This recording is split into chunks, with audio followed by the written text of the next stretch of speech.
আমাদের নিউজ রুমে বার্তা কক্ষে যারা এই খবরের সাথে জড়িত ছিলেন, নির্বাচন পুরোটা পর্যবেক্ষণ তারাও আসলে এই সংবাদ সংগ্রহের জায়গা থেকে করছেন, তাদের কাছ থেকে আমরা এই নির্বাচনের বিষয়গুলো জানতে চাই।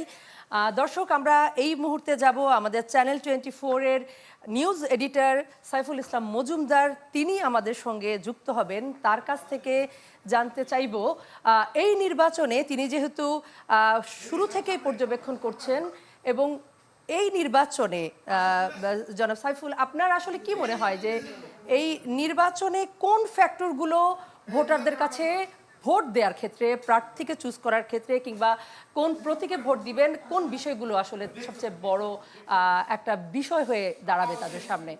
আসলে যেই প্রেক্ষাপটে ত্রয়োদশ জাতীয় সংসদ নির্বাচনটা হতে যাচ্ছে সেটা তো আমরা আসলে জানি 24-এর যে গণ অভ্যুত্থানের মধ্য দিয়ে আসলে আজকের এই ত্রয়োদশ জাতীয় সংসদ নির্বাচন, যেটা আসলে হওয়ার কথা ছিল 2024 সালে হয়েছিল শেষ নির্বাচন, দ্বাদশ নির্বাচন।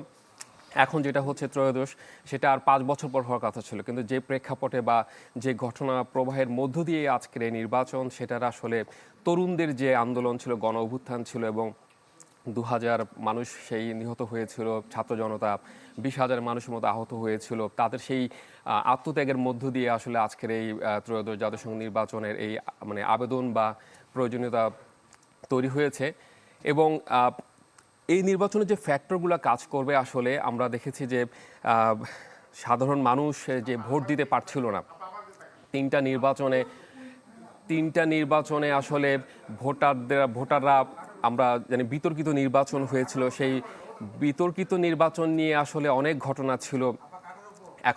এখন যেই ভোটাররা আসলে যে প্রেক্ষাপটে এখন ভোট দিবেন, তাদের কাছে একটি সুন্দর গণতান্ত্রিক বাংলাদেশের যেই চাওয়া, সুন্দর বাংলাদেশ কিংবা যেখানে সুষ্ঠু ভোট দিতে পারবে, দেশ স্বাধীন একটা দেশে গণতান্ত্রিক প্রক্রিয়া, যে ভোট দেওয়া যে প্রক্রিয়া, সেটাই আসলে তরুণ ভোটারদের কাছে বা সব ভোটারদের কাছে, কারণ এবারে নির্বাচনে তরুণ ভোটার সংখ্যা অনেক, 4 কোটির মতো, সেখানে তারাই আসলে একটা ফ্যাক্টর হতে পারে। তারা কাদেরকে নির্বাচন করবে, তাদের যে জনপ্রতিনিধি নির্বাচনের ক্ষেত্রে তাদের যে চাহিদা থাকবে বা তাদের তারা কি চায়, আসলে সেটাই তারা ওই সেই ব্যালটের মাধ্যমে সেই রায়টা দিবে। সবকিছু মিলে আরেকটা বিষয় একটু জানতে চাই, এতদিন সবার একটা প্রশ্ন নিশ্চয় আপনিও পেয়েছেন সংবাদকর্মী হিসেবে, আমি নিজেও পেয়েছি, যে ভোট কি হবে। আর আজকে এসে দাঁড়িয়ে আমার মনে হয় সেই সংখ্যা নিশ্চয় অনেকটা কেটে গেছে। এখন নিশ্চয় একটা সংখ্যা মানুষের মাথায় আছে, ভোট কি সুষ্ঠু হবে? দেখুন, ভোট সুষ্ঠু হওয়ার যেই প্রক্রিয়া, গত কিছুদিন ধরে নির্বাচন কমিশন সেই প্রক্রিয়াটাই তারা সম্পন্ন করেছে। সেখানে সরকারের ভূমিকা ছিল কিভাবে সুষ্ঠু, নিরপেক্ষ, বিশ্বাসযোগ্য নির্বাচন করা যায়, সেই ধরনের প্রক্রিয়া সরকার করে আসছে। এবং নির্বাচন কমিশন গতকালও নির্বাচন কমিশনার সানাউল্লাহ, যিনি ব্রিফ করেছেন যে সুষ্ঠু নির্বাচন হবে এবং সবাইকে ভয়ে ডরহীনভাবে ভোট কেন্দ্রে যাওয়ার আহ্বান জানিয়েছে। এবং প্রধান উপদেষ্টা জাতির উদ্দেশ্যে যে ভাষণ দিয়েছিলেন, তিনিও সেখানে বলেছিলেন যে ভয় বাধা ছাড়িয়ে বা সেটা উপেক্ষা করে যেন ভোট কেন্দ্রে যাওয়া যায়। এবং সেই অভয় দিয়েছেন যে ভোটারদের কোনো ভয় নেই, তারা ভয়ে ডরহীনভাবে তারা ভোট দিতে পারবে। সুতরাং যে শঙ্কা ছিল সবার মনে, একটাই প্রশ্ন, ভোট কি হবে, ভোট কি হবে, সে অপেক্ষা শেষ। এখন আর কয়েক ঘন্টা অপেক্ষা, মানে আগামীকাল হচ্ছে 7:30টায় ভোট শুরু হবে, 4:30 পর্যন্ত ত্রয়োদশ জাতীয় সংসদ নির্বাচন, একই সঙ্গে গণভোটও হবে। সুতরাং সবাই যেমন আসলে অধীর আগ্রহে অপেক্ষা করছে যে ভোট দিতে যাবে, সুতরাং আর কোনো ভয় নেই, নির্বাচন সুষ্ঠু হবে সেই নিশ্চয়তা এখন পর্যন্ত আমরা আসলে নির্বাচনের যে পরিবেশ দেখছি, তাতে আমরা আশা করতে পারি এই পরিবেশ যদি থাকে তাহলে একটা সুষ্ঠু ভোটের দিকেই পুরো জাতি এগিয়ে যাচ্ছে। আপনি সকাল থেকেই সেন্ট্রাল ডেস্কের নজরদারি পুরোটাই আপনি করছেন। একটু জানতে চাই, চ্যানেল 24 এর বিশেষ আয়োজন 72 ঘন্টার নির্বাচনে বাংলাদেশ, কি কি প্ল্যান আপনারা সাজিয়েছেন, কি রাখছেন দর্শকদের জন্য?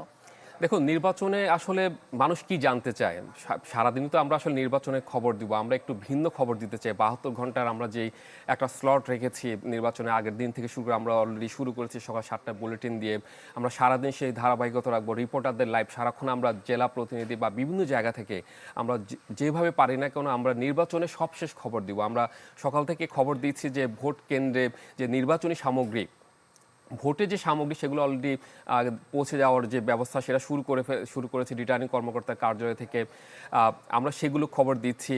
আমরা আমরা আরেকটা ভালো খবর দিচ্ছি যে গতকাল থেকে আমরা শুরু করেছি আমরা ঈদে দেখি যে ঈদে মানুষ ঢাকা ছাড়ে, একদম দলে দলে ঢাকা ছাড়ে, বাস কেন্দ্র কিংবা রেল স্টেশন বিভিন্ন জায়গায় মানুষের উপচে পড়া ভিড় থাকে। আমরা গতকালও দেখেছি, আমরা আজকেও দেখেছি, আমরা সেই নিউজটাও কাভারেজ দিচ্ছি। সবকিছু মিলে আমাদের নিউজে যে প্রায়োরিটি থাকবে, আমরা যে গুরুত্ব দিব সেটা হচ্ছে যে আমরা রিপোর্টার কানেকশনটা বেশি করছি। আমরা পাশাপাশি বিভিন্ন আমরা স্টোরিও রাখবো আমরা নির্বাচন নিয়ে। আসলে আমাদের অসংখ্য প্ল্যানও আছে, এবং সবকিছু আমরা রিভিল করছি না, আমরা আসলে কিছু রেখেও দিচ্ছি দর্শক অনেক দেখার বিশেষ জন্য। আকর্ষণ রয়েছে এবং নির্বাচনের সবশেষ আপডেট গুলো আসলে চ্যানেল 24 এর পর্দায় আমরা দেখতে পারবো, তাই আপনি অবশ্যই জানাচ্ছিলেন। আমরা সর্বোচ্চ আমরা নিরপেক্ষ এবং সঠিক তথ্যই দেওয়ার জন্য আসলে আমরা কাজ করব এবং সেটা দিয়ে আসছি। চ্যানেল 24 এর সেই এক ধরনের লেগেসি আছে যে চ্যানেল 24 সবসময় নিরপেক্ষ সুন্দর সংবাদ প্রকাশ করে দিয়ে থাকে। আমরা সেই ধারাবাহিকতা ধরে রাখবো এবং আমরা সবাই আশা করব যে সবাই যেন চ্যানেল 24 এর সাথেই থাকি। অসংখ্য ধন্যবাদ সাইফুল ইসলাম মজুমদার আমাদের সঙ্গে যুক্ত হবার জন্য। যেমনটি জানাচ্ছিলেন তিনি যে চ্যানেল 24 72 ঘন্টার নির্বাচনে বাংলাদেশে যে বিশেষ আয়োজনটি রেখেছে সেই বিশেষ আয়োজনে থাকবে